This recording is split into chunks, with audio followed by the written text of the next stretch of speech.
قالت الاعراب آمنا قل لم تؤمنوا، پلس کا انکار ہو گیا نا، ایمان تو نہیں ہے تمہارے اندر، ولیکن قولوا اسلمنا درمیان میں آ گئے، ولما يدخل الایمان فی قلوبکم، مزید تاکید ہو گئی ایمان تمہارے دلوں میں داخل نہیں ہوا۔ لیکن اب آگے چلیے، وَإِن تُطِيعُوا اللَّهَ وَرَسُولَهُ لَا يَلِدْكُم مِّنْ أَعْمَالِكُمْ شَيْئًا، اگر تم اللہ اور اس کے رسول کی اطاعت کرتے رہو گے اللہ تمہارے عمل میں کوئی کمی نہیں کرے گا۔ اس سے ثابت ہو گیا منافق بھی نہیں، اس لیے کہ منافق کا کوئی عمل قبول نہیں، منافق تو وہ مائنس ویلیو ہے، اس کے ساتھ کوئی نیکی قبول ہو نہیں سکتی۔ کیا عبداللہ ابن ابی کی نمازیں قبول ہوئیں؟ اگرچہ وہ نماز حضور کی امامت میں ادا کی جا رہی ہے، لیکن کیا اس کی نماز قبول ہو سکتی تھی؟ وہ آپ کو یاد ہوگا واقعہ، جب مرا ہے وہ شخص رئیس المنافقین عبداللہ ابن ابی، اس کے بیٹے ہیں عبداللہ ابن ابی، وہ مومن صادق، نوجوان نہایت صالح۔ اب ایک سعادت مند بیٹے کو تو باپ سے محبت ہوگی کہ نہیں ہوگی؟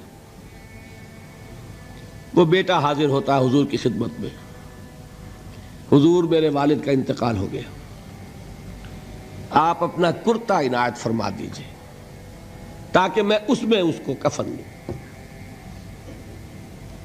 حضور نے سوچا اور کرتا اتار کے دے دیا۔ حضرت عمر کھڑے ہو گئے، وہ تو تھے نا، ان کا جلال اور ضبط نہیں کر سکتے تھے، ان کا وہ انداز تھا جو حضرت موسیٰ کا تھا۔ حضرت خضر کو 3 دفعہ ٹوکا کہ نہیں، یہ کیا کیا تم نے؟ بغیر کسی جرم کے اس بچے کو ختم کر دیا، یہ کیا کیا تم نے؟ کشتی کو تم نے توڑ دیا، مارو گے ان کو جو اس کے اندر سوار ہیں، یہ کیا کیا؟ یہ دیوار سیدھی کر دی، یہ بدبخت انہوں نے ہمیں کھانے کو بھی نہیں دیا اور ان کی دیوار سیدھی کر رہے ہیں۔ تو حضرت موسیٰ علیہ السلام خاموش نہیں رہ سکتے تھے۔ انک لن تستطیع معی صبرا، یہی معاملہ حضرت عمر فاروق کا تھا۔ کھڑے ہو گئے، حضور کیا کر رہے ہیں؟ اس دشمن خدا کو آپ اپنا کرتا دے رہے ہیں، اس نے یہ کیا، اس نے یہ کیا، اس نے یہ کیا۔ حضور مسکرا کر فرماتے ہیں، عمر میرا کرتا اسے اللہ کے عذاب سے نہیں بچا سکے گا۔ کبھی سنا آپ نے؟ لیکن ایک ہے مروت، ایک ہے شرافت۔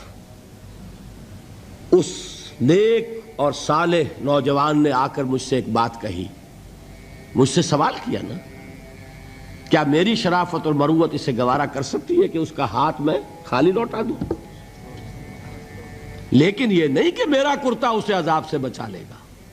لیس للانسان الا ما سعی وان سعیہ سوف یری، نہیں ہے انسان کے لیے مگر وہی کچھ جس کے لیے اس نے محنت کی، بھاگ دوڑ کی، جو کمائی کی ہے وہی ملے گا، اور جو کمائی ہے وہ ضائع نہیں کی جائے گی، وہ دکھا دی جائے گی، یہ ہے تمہاری کمائی۔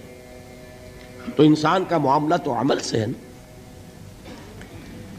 اور میں یہ بھی بتا دوں، لطیف باتیں ہیں یہ کرتا حضور نے دیا کیوں؟ ایک تو آپ کی شرافت اور مروت، اسی شرافت اور مروت کا ایک اور پہلو یہ تھا، حضور اس شخص کا ایک احسان اپنے اوپر سمجھتے تھے۔ غزوہ بدر میں حضرت عباس حضور کے چچا کفار کی طرف سے آئے تھے، ایمان نہیں لائے تھے اس وقت تک، اور وہ اسیران بدر میں تھے۔ بدر کی جنگ کے بعد جو قیدی تھے ان میں عباس بھی ہیں رضی اللہ تعالی عنہ۔ ان کو پاس کرتا نہیں تھا، کرتے کی ضرورت پیش آئی، وہ طویل القامت انسان تھے۔